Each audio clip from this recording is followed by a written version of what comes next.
Assalamualaikum warahmatullahi wabarakatuh. Perkenalkan, nama saya Asmadi SPD, calon guru penggerak angkatan keempat dari SMP Negeri 1 Purwodadi, Kabupaten Grobogan, Jawa Tengah. Di sini saya akan menyampaikan jurnal refleksi minggu ke-12. Di sini saya akan menggunakan model 4F.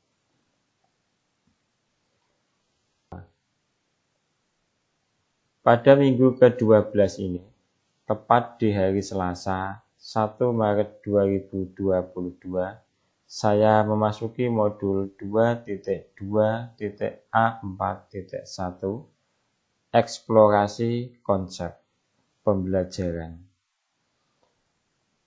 Rabu dan Jumat, 2 Maret 2022 dan 4 Maret 2022, eksplorasi konsep, forum diskusi. Pembelajaran sosial dan emosional.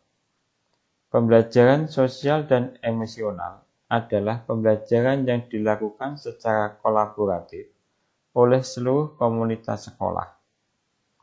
Proses kolaborasi ini memungkinkan anak dan orang dewasa di sekolah memperoleh dan menerapkan pengetahuan, keterampilan, dan sikap positif mengenai aspek sosial dan emosional.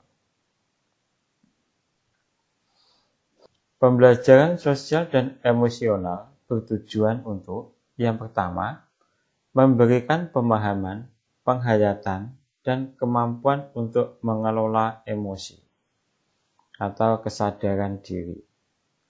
Yang kedua, menetapkan dan mencapai tujuan positif atau pengelolaan diri.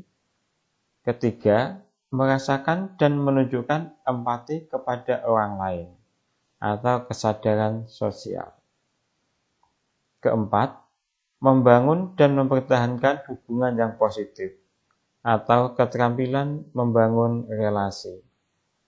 Dan yang kelima, membuat keputusan yang bertanggung jawab atau pengambilan keputusan yang bertanggung jawab.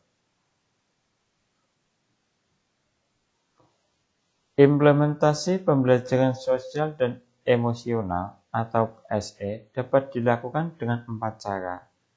Yang pertama, mengajarkan kompetensi sosial emosional secara spesifik dan eksplisit. Kedua, mengintegrasikan kompetensi sosial emosional ke dalam praktik mengajar guru dan gaya interaksi dengan murid. Ketiga, mengubah kebijakan dan ekspektasi sekolah terhadap murid. Dan yang keempat, mempengaruhi pola pikir murid tentang persepsi diri, orang lain, dan lingkungan. Pembelajaran kompetensi sosial emosional berfokus pada 5 kompetensi, yaitu: pertama, pengelolaan emosi dan fokus. 2. Empati. 3. Kemampuan kerjasama dan resolusi konflik. Keempat, pengambilan keputusan yang bertanggung jawab. Dan yang kelima, pengenalan emosi.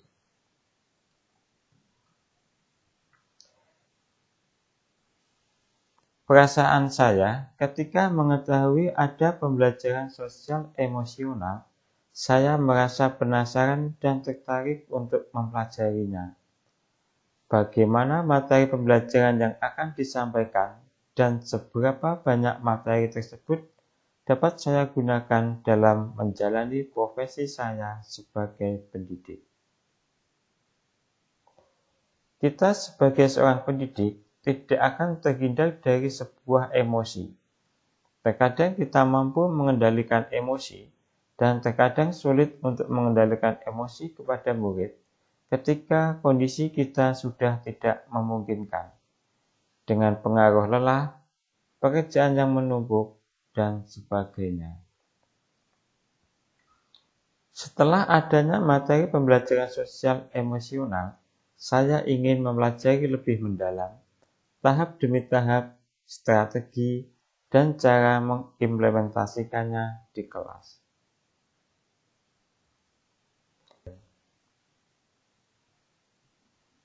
Pembelajaran sosial dan emosional adalah pembelajaran yang dilakukan secara kolaboratif oleh seluruh komunitas sekolah.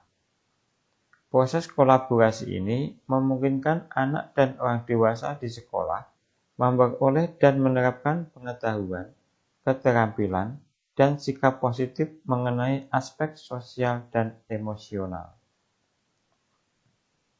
Kesadaran penuh dapat diartikan sebagai kesadaran yang muncul ketika seseorang memberikan perhatian secara sengaja pada kondisi saat sekarang, dilandasi rasa ingin tahu, tanpa menghakimi dan kebaikan.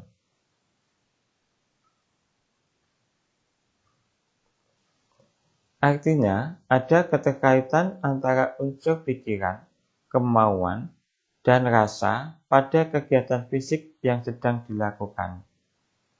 Intinya adalah adanya perhatian yang dilakukan secara sadar dengan dilandasi rasa ingin tahu dan kebaikan.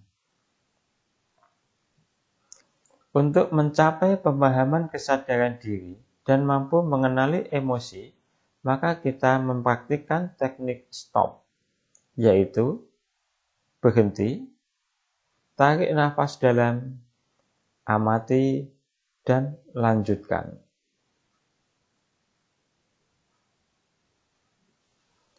Dengan melatih mindfulness, kita dapat terhindar dari stres dan tetap berada pada kesadaran diri dan mengelola emosi. Pengendalian emosi dapat membantu baik guru maupun murid untuk dapat merespon terhadap kondisinya sendiri secara lebih tepat. Itu sebabnya penting untuk menerapkan latihan berkesadaran penuh sambil mengembangkan kompetensi kesadaran diri.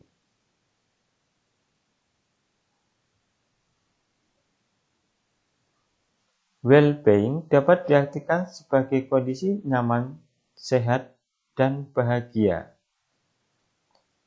Kesejahteraan hidup adalah sebuah kondisi individu yang memiliki sikap positif terhadap diri sendiri dan orang lain, dapat membuat keputusan dan mengatur tingkah lakunya sendiri, dapat memenuhi kebutuhan dirinya dengan menciptakan dan mengelola lingkungan dengan baik, memiliki tujuan hidup dan membuat hidup mereka lebih bermakna, serta berusaha mengeksplorasi dan mengembangkan dirinya.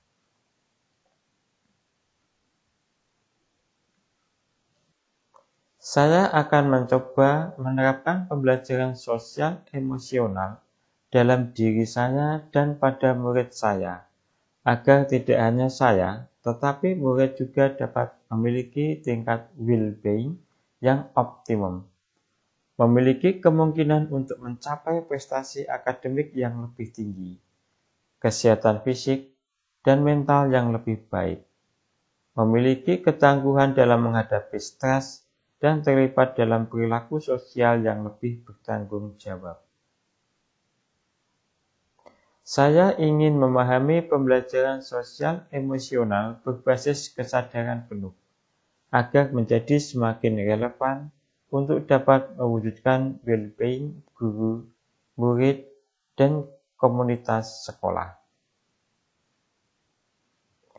Saya juga ingin mempelajari lebih lanjut bagaimana cara menerapkannya di sekolah dan memahami pembelajaran sosial emosional ini agar menjadi pembiasaan yang baik terhadap warga sekolah, sehingga menjadi kegiatan berbasis kesadaran penuh untuk membantu menghadapi situasi-situasi yang sangat sulit dan aktivitasnya yang semakin bertambah dan menantang. Sekian penyampaian dari saya tentang refleksi minggu ke-12. Terima kasih. Assalamualaikum warahmatullahi wabarakatuh.